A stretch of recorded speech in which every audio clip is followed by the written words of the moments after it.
شهد عبد الرحمن بن عوف غزوة بدر وأحد والخندق وبيعة الرضوان فتح مكة والمشاهد كلها مع النبي صلى الله عليه وسلم.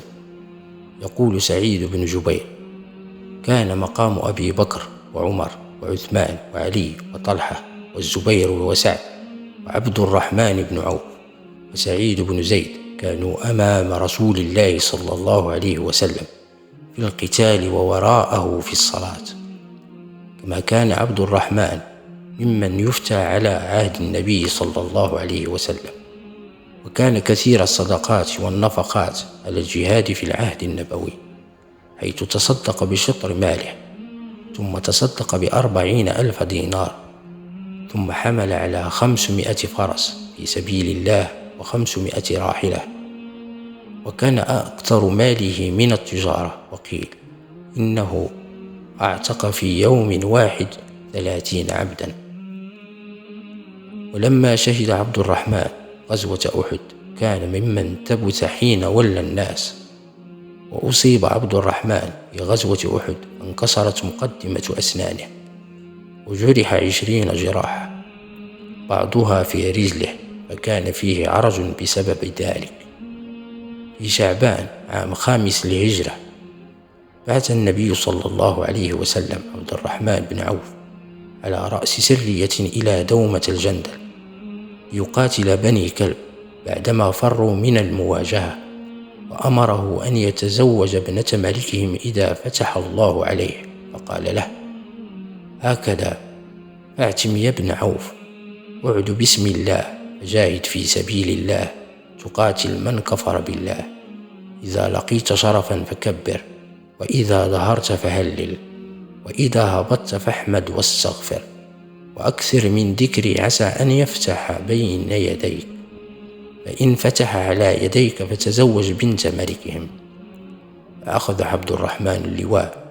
سار عبد الرحمن بجيشه وكانوا 700 رجل حتى قدم دومة الجندل، فمكث 3 أيام يدعوهم إلى الإسلام، فأسلم ملكهم الأصبغ بن ثعلبة اليوم الثالث، وأسلم معه ناس كثير من قومه، وأقام عبد الرحمن بقيتهم بالجزية.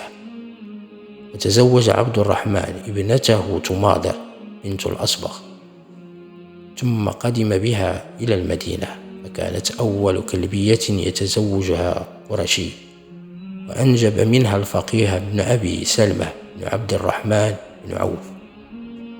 وشهد عبد الرحمن فتح مكة، وأرسل النبي صلى الله عليه وسلم خالد بن الوليد إلى بني جديمة بعد فتح مكة، وقتل فيهم خالد خطاب، وود النبي القتلى وأعطاهم ثمن ما أخذ منهم. وكان بنو جذيمة قد قتلوا في الجاهلية عوف بن عبد عوف والد عبد الرحمن بن عوف، قتلوا الفاكهة بن المغيرة عم خالد، فقال له عبد الرحمن: إنما قتلتهم لأنهم قتلوا عمك.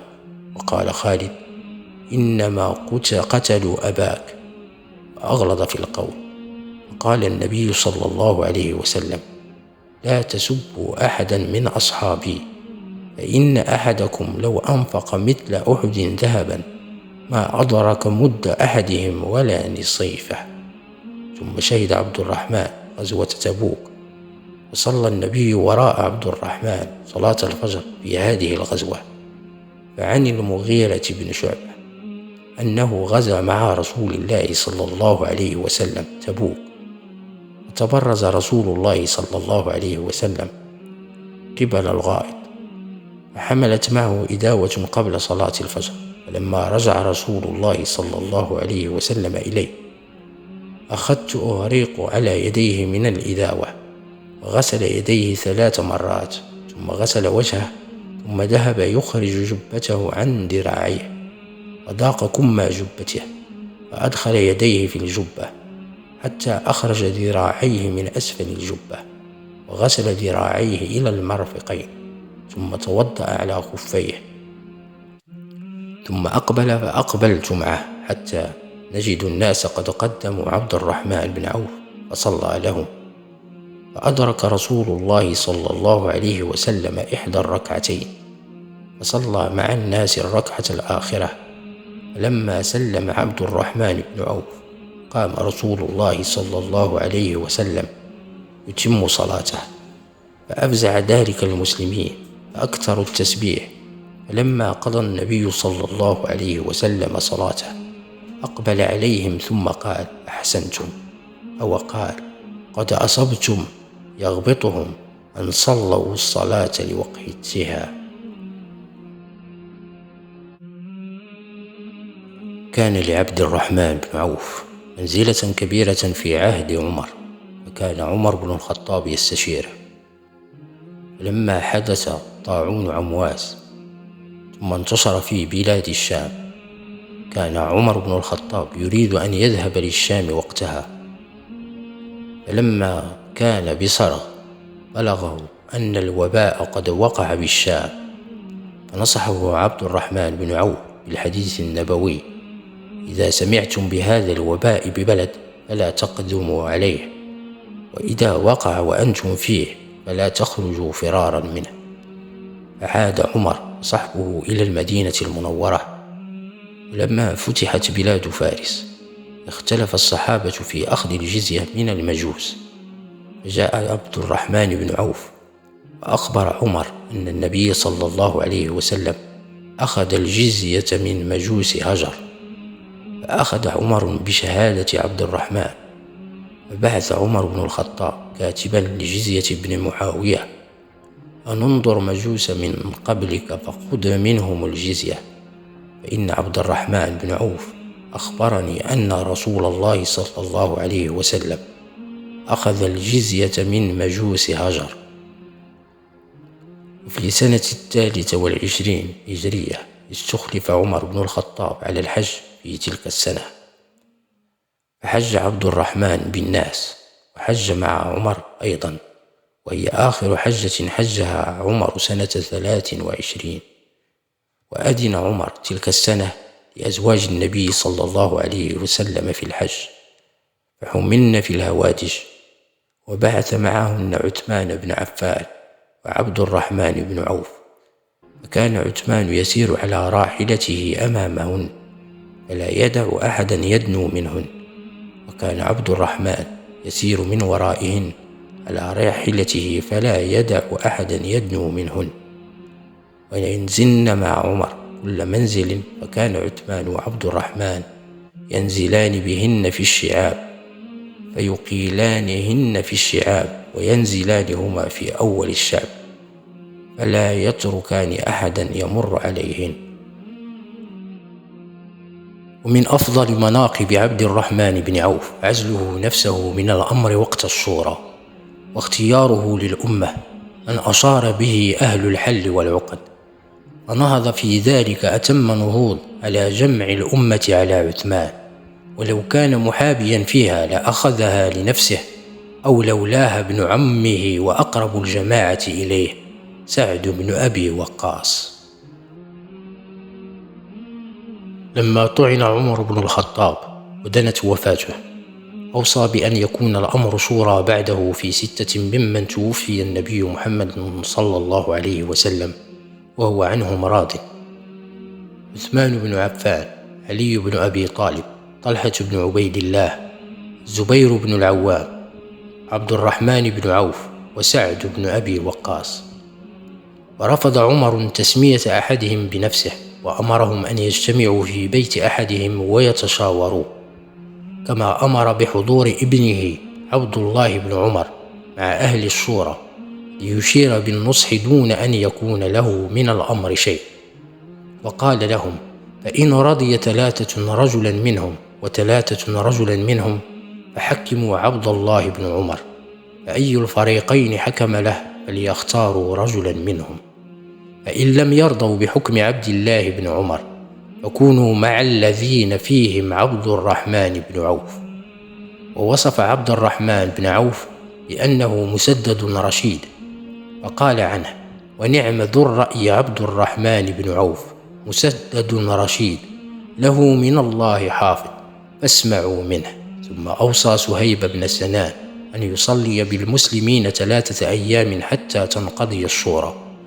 ومات عمر بن الخطاب بعد ذلك ب3 أيام من طعنه، ودفن يوم الأحد بالحجرة النبوية إلى جانب أبي بكر الصديق والنبي محمد صلى الله عليه وسلم، وكان عمره 65 سنة، وكانت خلافته 10 سنين و6 أشهر و4 أيام، وقيل 10 سنين و5 أشهر و21 ليلة.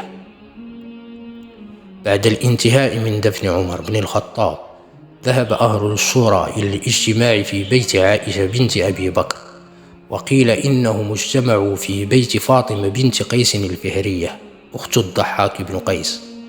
وعندما اجتمع أهل الشورى قال لهم عبد الرحمن بن عوف: اجعلوا أمركم إلى 3 منكم. فقال الزبير: جعلت أمري إلى علي. وقال طلحة: جعلت أمري إلى عثمان. وقال سعد: جعلت أمري إلى عبد الرحمن بن عوف. وأصبح المرشحون 3 علي بن أبي طالب وعثمان بن عفان وعبد الرحمن بن عوف.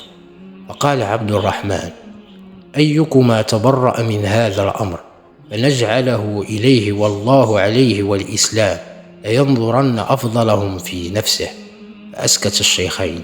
فقال عبد الرحمن بن عوف: أفتجعلونه إلي والله على ألا آلو عن أفضلكما؟ قال: نعم. وأخذ عبد الرحمن بن عوف يستشير المسلمين، وبعد صلاة صبح يوم البيعة أعلن عبد الرحمن البيعة لعثمان بن عفان، وقال: أما بعد يا علي، إني قد نظرت في أمر الناس فلم أراهم يعدلون بعثمان، فلا تجعلن على نفسك سبيلا. وقال عبد الرحمن مخاطبا عثمان: أبايعك على سنة الله ورسوله والخليفتين من بعده. فبايعه عبد الرحمن، وبايعه الناس المهاجرون والأنصار وأمراء الأجناد والمسلمون. يقول الذهبي معلقا على موقف عبد الرحمن في الشورى: ومن أفضل مناقب عبد الرحمن بن عوف عزله نفسه من الأمر وقت الشورى، واختياره للأمة من أشار به أهل الحل والعقد، فنهض في ذلك أتم نهوض على جمع الأمة على عثمان، ولو كان محابيا فيها لأخذها لنفسه، أو لولاها ابن عمه وأقرب الجماعة إليه سعد بن أبي وقاص. في عهد الخليفة الراشد الثالث عثمان بن عفان كان عبد الرحمن بن عوف يحظى بمنزلة مشابهة لمنزلته في عهد عمر، فقد استخلفه عثمان على الحج في تلك السنة، فحج عبد الرحمن بالناس، وكان عبد الرحمن زاهدا في الإمارة. قد أرسل سعد بن أبي وقاص إلى عبد الرحمن رجلا وهو قائم يخطب أن يرفع رأسك إلى أمر الناس، أي ادعو إلى نفسك. فقال عبد الرحمن: ثكلتك أمك، إنه لن يلي هذا الأمر أحد بعد عمر إلا لامه الناس. وكان عثمان يريد أن يوصي له بالخلافة من بعده، فلما اشتكى عثمان رعافا دعا كاتبه حمران فقال: اكتب لعبد الرحمن العهد من بعدي. فكتب له، وانطلق حمران إلى عبد الرحمن فقال: البشرى. قال: وما ذاك؟ قال: إن عثمان قد كتب لك العهد من بعده. فقام عبد الرحمن يدعو بين القبر والمنبر فقال: اللهم إن كان من تولية عثمان إياي هذا الأمر فأمتني قبله. فلم يمكث إلا 6 أشهر حتى مات. توفي عبد الرحمن بن عوف سنة 32 هجرية في خلافة عثمان بن عوف، وقيل سنة 31 هجرية، وهو ابن 72 سنة، وقيل أنه عاش 78، وقيل 75 سنة. وكان قد أوصى لمن بقي من أهل غزوة بدر لكل رجل 400 دينار، وكانوا 100 فأخذوها، وأخذ عثمان في من أخذ، وأوصى ب1000 فرس في سبيل الله، ودفن في البقيع، وصلى عليه عثمان بن عفان. ويقال الزبير بن العوام، وكان علي بن أبي طالب يقول في جنازته: أذهب عنك بن عوف، فقد أدركت صفوها وسبقت رنقها.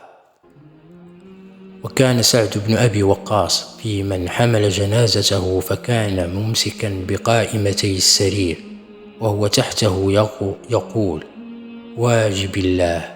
وروي أنه أغمي عليه قبل وفاته، ثم أفاق فقال: إنه أتاني ملكان فظان غليظان، فقال لي: انطلق نخاصمك إلى العزيز الأمين.